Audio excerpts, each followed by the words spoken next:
Hey guys, welcome back to Study with Vaishnavi Jha. Here I am back with a new video based on universal law of gravitation, its importance and its relation with Newton's third law.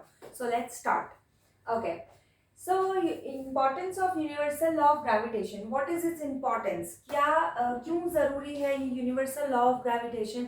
क्या ये हमारे real life scenario से related है या नहीं है तो कैसे रिलेटेड है वो हमें देखना है. तो बिल्कुल ये हमारे रियल लाइफ से रिलेटेड है. और ये कैसे रिलेटेड है देखिए, ये फोर्स जो है ये हमें बाइंड करके रखता है अर्थ से. जैसे कि अगर आपको याद हो, हमने एक क्वेश्चन किया था जिसमें अर्थ था, राइट. अर्थ के ऊपर कोई ऑब्जेक्ट था और उस ऑब्जेक्ट पे अर्थ के थ्रू लगाए जाने वाला फोर्स हम कैलकुलेट कर रहे थे, राइट. अर्थ कितना फोर्स किसी ऑब्जेक्ट पे लगाता है, the force applied by earth on the object was calculated. So यहाँ पे जो फोर्स अर्थ लगा रही है वही फोर्स तो है यूनिवर्सल लॉ, राइट. यह जो फोर्स अर्थ लगा रही है ग्राउंड उस पे ऑब्जेक्ट पे, वही फोर्स हमारा यूनिवर्सल लॉ है. Second, the motion of moon around the earth. Now see, earth is in the centre and moon is revolving around it. So there is some force of attraction applied by earth on the moon, जिसके वजह से वो moon earth के आसपास ही घूम रहा है, किसी और प्लैनेट में जा नहीं रहा है. तो ये भी कहीं ना कहीं अर्थ का ग्रेविटेशन जो है, ग्रेविटेशनल फोर्स, वो भी कुछ ना कुछ रोल प्ले कर रहा है in attracting moon towards the earth. Next, the motion of earth around the sun. Similarly, earth या कोई भी प्लैनेट सन के आसपास घूम रहा है, सन के अराउंड घूम रहा है, again same force is responsible. And last, the tides due to moon in the sea. So, right, what happens? The water level of sea increases, right, and that increases because of the gravitational force of moon. जब ये moon earth के बहुत पास आ जाता है तो उसकी gravitational force से अर्थ का जो सी लेवल होता है वो इंक्रीज होता है. तो वो भी जो फोर्स लगा रहा है वो कौन सा है? Gravitational force, which works on universal law of gravitation. So again ये सारे ही चीजें जो हमारे रियल लाइफ सिनेरियोस में हम सुनते हैं, देखते हैं, वो कहीं ना कहीं इस लॉ को फॉलो करती हैं. इस वजह से this law is very much important. Okay, so we are done with first topic. Next topic is relation between third law of Newton and gravitational law. So what is the relation between Newton's third law? अब पहले तो आप लोग ये बताएं कि क्या आप लोगों को universal third law of Newton पता है. अगर नहीं पता है तो मैं बता देती हूँ. न्यूटन का थर्ड लॉ ये कहता है कि अगर आप किसी पे फोर्स लगाते हैं तो वो भी आप पे फोर्स लगाता है. There is a reaction for every action, right. तो वही चीज न्यूटन ने कही और ये बात यूनिवर्सल लॉ ऑफ ग्रेविटेशन जो है वो इसको फॉलो करता है, क्योंकि दोनों ही बातें न्यूटन ने कही हैं. तो both statements should complement each other, right. दोनों स्टेटमेंट्स एक दूसरे के पूरक होने चाहिए, एक दूसरे को कंप्लीट करने चाहिए, ना कि कॉन्ट्राडिक्टरी. और ये दो स्टेटमेंट्स एक दूसरे को कंप्लीट करते हैं. अगर ग्रेविटेशनल फोर्स पे हम जाएं तो ग्रेविटेशनल फोर्स क्या कहता है कि अगर ये अर्थ है, ये कोई भी ऑब्जेक्ट है, तो इनके बीच जो लगने वाला फोर्स है, राइट. अब इनके बीच में जो लगने वाला फोर्स है उसकी कुछ वैल्यू हम gmm/d² निकालते हैं, राइट. अब थर्ड लॉ ऑफ मोशन क्या कहता है कि अगर ये अर्थ फोर्स लगा रही है इस ऑब्जेक्ट पे, ग्रेविटेशनल फोर्स, तो ये ऑब्जेक्ट भी अर्थ पे फोर्स लगाता है.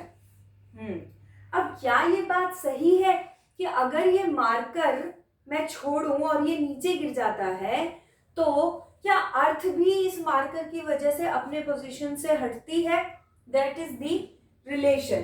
तो देखो एक्चुअली में क्या होता है, मैंने ये शायद फर्स्ट या सेकेंड लेक्चर में डिस्कस भी किया था, जहां मैंने बताया था कि अर्थ का मास बहुत ज़्यादा होता है और जो मार्कर है उसका मास कंपैरेटिवली बहुत कम है.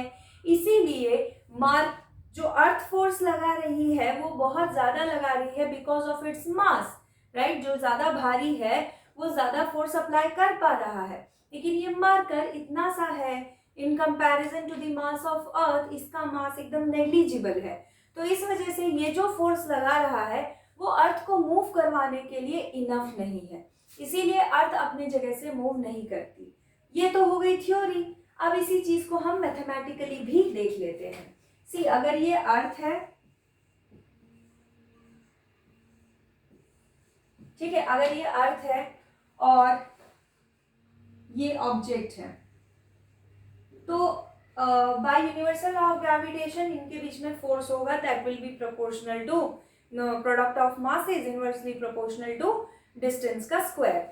और ये अगर आपको समझ में नहीं आ रहा है तो आप मेरे सेकेंड लेक्चर पे जाएंगे, तो वहां पे मैंने यूनिवर्सल लॉ ऑफ ग्रेविटेशन पूरा डिटेल में एक्सप्लेन किया है, तो आप इसी प्लेलिस्ट में क्लास 9 साइंस में जाके देख लीजिए, वहां आपको इसका फुल डिटेल मिल जाएगा।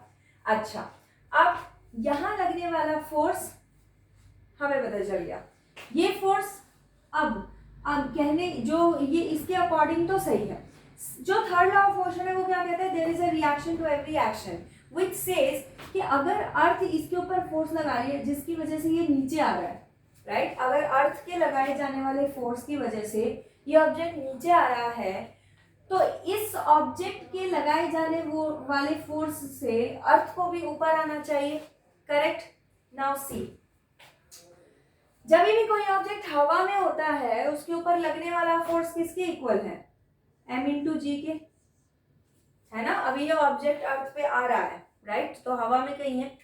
अब ऐसे में उसके ऊपर जो फोर्स लग रहा है वो m इंटू जी के बराबर होगा, मास इंटू एक्सेलरेशन। और क्योंकि ये ऑब्जेक्ट हवा में है तो उसके ऊपर सिर्फ ग्रेविटी काम कर रही है अंडर फ्री फॉल, तो इसका, अच्छा, फ्री फॉल अभी आपका टॉपिक आया नहीं है, तो आप इतना समझिए कि जब भी कोई ऑब्जेक्ट आसमान में है, हवा में है, तो उस केस में क्या होता है, जो एक्सेलरेशन लगती है वो ड्यू टू ग्रेविटी लगती है।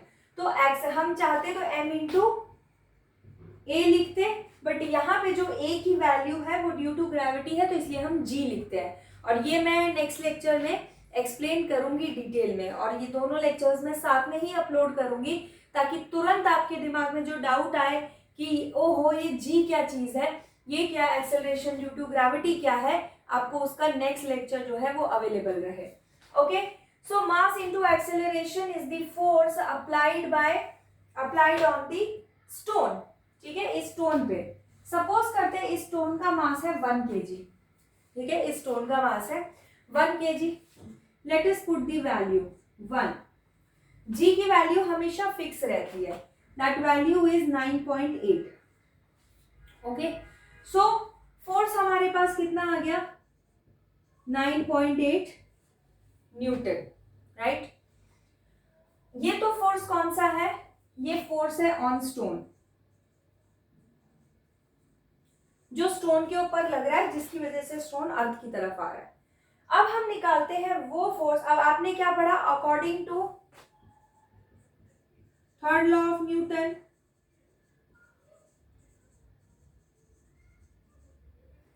force applied on stone due to earth, force applied on stone due to what, earth, is equal to force applied on earth due to stone।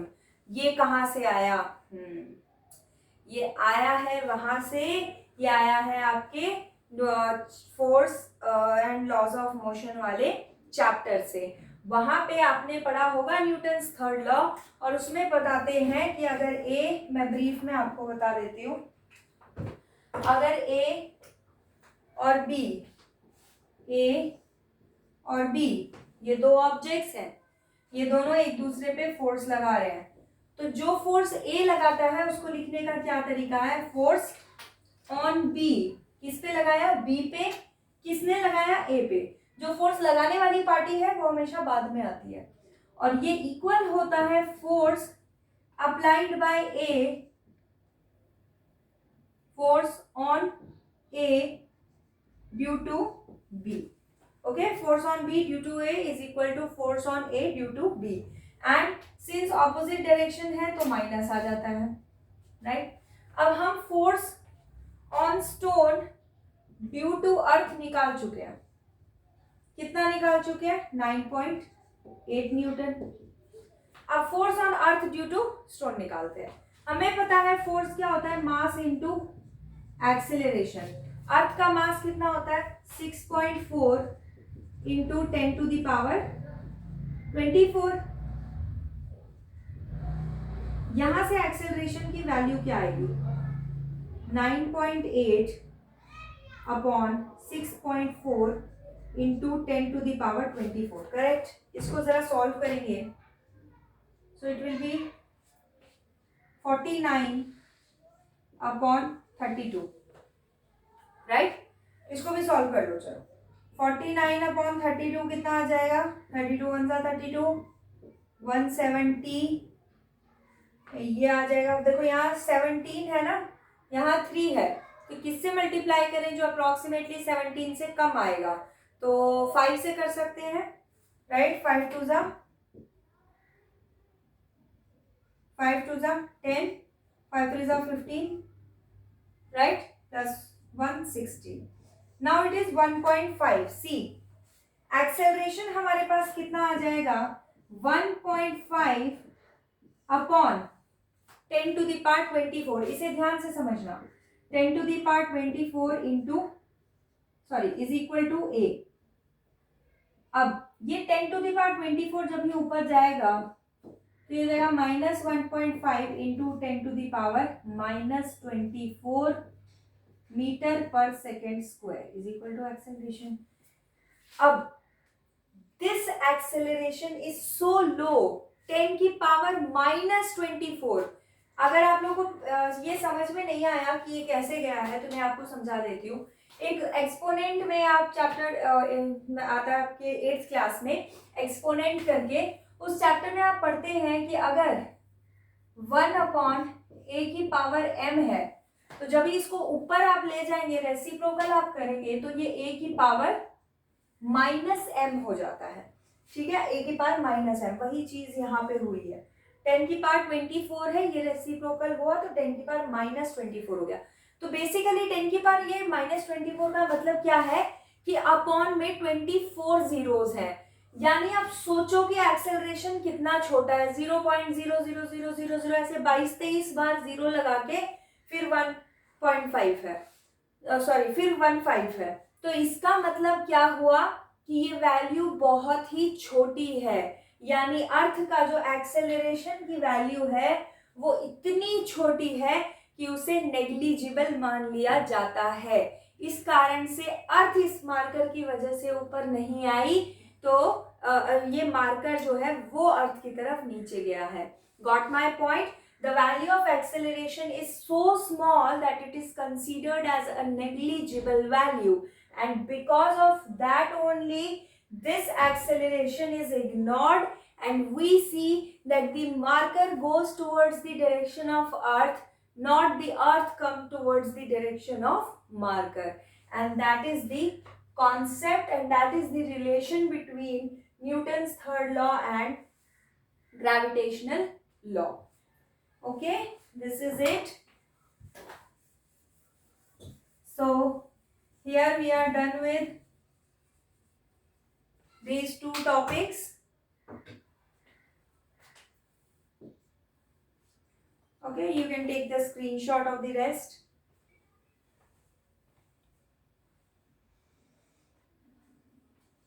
So this is it for today. This is it, and the next topic will be of free fall. As I told you that I'll upload that video and this video at the same time only. So I'll upload both at the same time, ताकि आपको यहाँ पे जो जी के concept में confusion हो वो जी का कॉन्सेप्ट आपका अगले ही वीडियो को देखते ही कंप्लीट हो जाए. ठीक है, क्लियर हो जाए. तो इस वजह से यहाँ आज के लिए इतना ही. बाकी हम नेक्स्ट क्लास में कंटिन्यू करेंगे. So that's it. Thank you. Bye bye. Take care.